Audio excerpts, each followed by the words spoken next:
আজকে হঠাৎই আব্বু চলে আসলো, তো আব্বুর জন্য সামান্য কিছু নাস্তার আয়োজন করেছি, সে নিয়ে আজকে daily blog. So hello everyone, আসসালামু আলাইকুম, সবাই কেমন আছেন? ওয়েলকাম জানাচ্ছি আমার আজকের আরেকটি নিউ ডেইলি ব্লগ নিয়ে। তো না জানি আব্বু চলে আসায় আব্বুর জন্য তেমন কোনো কিছুই আয়োজন করতে পারিনি, জাস্ট একটা পুডিং গরম গরম করে দিচ্ছিলাম আব্বুকে। পুডিংটা দেখতে মাশাআল্লাহ অনেক বেশি সুন্দর হয়েছে এবং অনেক ইয়ামি ছিল। কম বেশি পুডিং খেতে সবাই পছন্দ করে, পুডিং পছন্দ করে না এমন হয়তো কেউ নেই। পুডিং আসলেই খেতে অনেক বেশি মজা হয় এবং পুডিং যদি পারফেক্ট ভাবে বানাতে পারে সেটা কিন্তু আরো বেশি মজা হয়।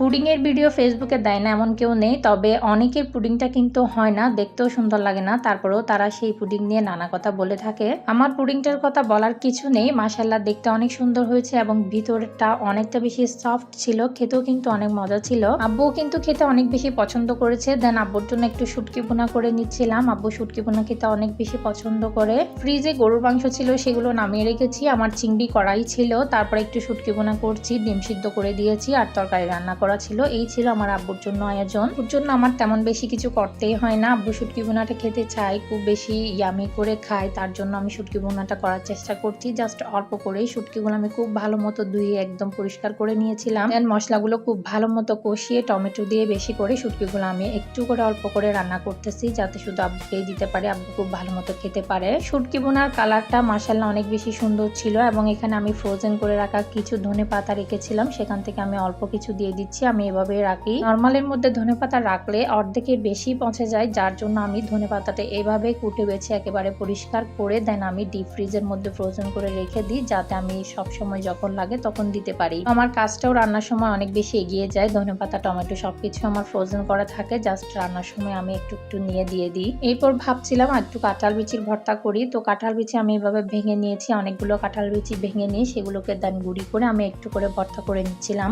ভর্তা প্রায় আমার শেষের দিকে, এখানে আমি সবকিছু উপকরণ দিয়ে এগুলো ভালো মতো মেখে নিচ্ছিলাম, সরিষার তেল দিয়ে মেখে নেওয়ার পরে এগুলো আর একটু তেলে দিয়েই কিন্তু আমার ভর্তাটা একদম কমপ্লিট হয়ে যাবে। কাজটা সবকিছু শেষ করে আমি একটু করে অল্প কাঁঠাল খেয়ে নিচ্ছিলাম। কাঁঠালগুলো মাশাআল্লাহ এতটা ইয়ামি ছিল, কাঁঠালগুলো আমাকে এক ভাবি পাঠিয়েছে তিনতলা থেকে, ওনাদের গাছের কাঁঠাল বলে এত সুন্দর কাঁঠাল পেয়েছি। মাশাআল্লাহ ভাবিকে অনেক অনেক ধন্যবাদ এত মজার একটা কাঁঠাল আমাকে দেওয়ার জন্য। তো অনেক মজা করে কাঁঠালগুলো খেয়েছি। মজা করে কাঁঠালগুলো খাওয়ার পর আবার কাজ চলে এসেছে, আমার হাজবেন্ড অনেকগুলো শুটকি নিয়ে এসেছিল একসাথে, তো শুটকিগুলো আমাকে একসাথে সবকিছু ক্লিন করে রাখতে হবে। এগুলো ক্লিন করতে প্রায় আমার 2 ঘন্টার মতো লেগেছে। এক থালি ভর্তি শুটকি ছিল, শুটকিগুলোকে আমি খুব সুন্দর মতো ক্লিন করে একেবারে বক্স ভর্তি করে রাখি, যাতে আমাকে পরে কোনো ধরনের কাজ করতে না হয়। আমি জাস্ট অল্প অল্প করে নিয়ে যাতে আমি আমার কাজগুলো করে ফেলতে পারি, সেজন্য আমি সব কাজ একসাথে করেই কিন্তু রেখে দিই। আমার শুটকিগুলো সবকিছু পরিষ্কার করা একেবারে শেষ, দেখুন অনেকগুলো ময়লা এখান থেকে বের হয়েছে, সেগুলো আমি ডাস্টবিনে ফেলে দিচ্ছিলাম। তো আমার আজকের ভিডিও ছিল এতটুকু পর্যন্ত, সবাই ভালো থাকবেন, সুস্থ থাকবেন, আসসালামু আলাইকুম, thanks for watching my video, bye bye.